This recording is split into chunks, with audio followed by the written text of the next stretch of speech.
Pumunta ngayon sila dito, tulog pa nga si Doc eh. Gusto nilang magpatulpo, tuloy ang tulpo. Tapos isisi nila kasi si Doc may ano, pumunta dito yan maagang maaga.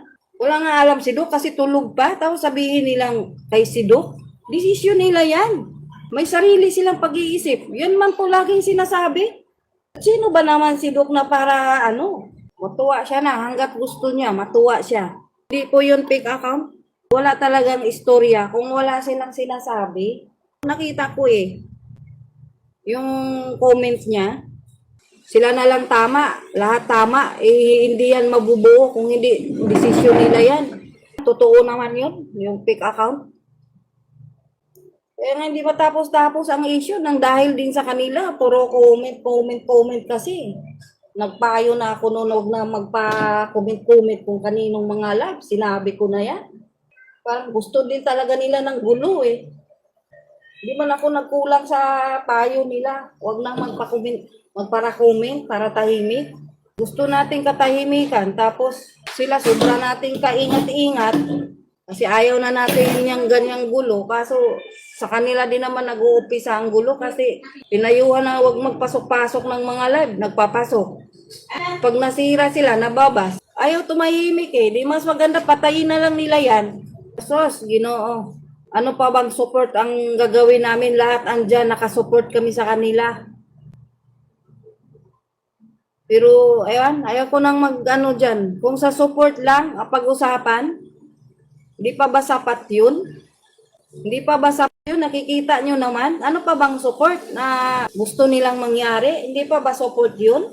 Nag-iisip tayo, hindi madadamay yung bata. Kaso, ang tanong, nag-iisip ba yung ano, comment kaninong live? Inisip ba niya yun? Na masisira? Sinong masisira? Just kakapasok ng live? Dapat inisip niya yun. Nag-iisip ba siya? Kakapasok niya ng mga live kung kaninong live dyan? Naisip ba niya yung bata? Kung maganda ba ang kalabasan? Kaya lang din. Nag-umpisa ng maibas yung bata.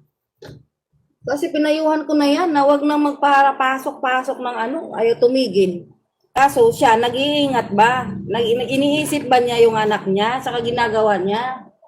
Kung nanahimik na lang sana yan dyan, hindi nagko-comment. Lalo kasi pinapalala eh. Tahimik naman po talaga ang bata.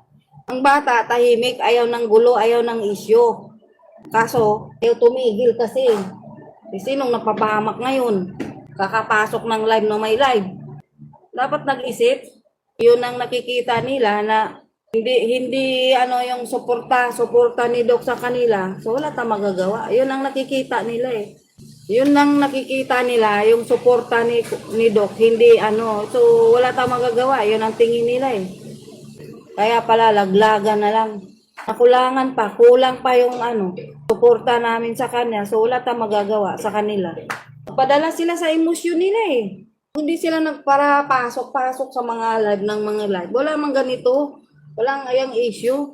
Dapat tayo nanahimik kasi hindi yan ang nakakatulong. Mas lalong pinalala lang. Walang pera si Doc. Ano ba ibibigay ni Doc? Sahod niya. Kulang pa nga sa amin kung tutuusin eh. Diba? Kung kami nangupahan. Nakita naman talaga, wala na, bagsak na yung channel ni Doc. Ano mang ibibigay ni Doc? At nakita din naman nila na wala talagang ilang buwan yun, walang sinahod si Doc. Alam din nila yun. Pero pagdating sa pera, wala talaga yung maibigay si Doc. Moral support lang talaga yung kayang maiano ni Doc. Pagdating sa pera, walang perang itulong sa kanila. Hindi. Noon pa unang mga nangyayari, ako din nag-aano sa kanya. Na wag ganyan, wag ganyan. Hindi yan ang solusyon. Yan po talagang sinabi ko sa kanya. Tapos paulit-ulit na lang eh. Lahat naman po na pag-iintindi, pag-uunawa, nasa akin na po. Totoo po yan, nasa akin. Nung una, nasasaktan din ako. Ang dami kong naririnig. Kaya sinabihan ko siya na hindi dapat ganun. So naging okay kami dahil sabi ko, hindi yan ang solusyon.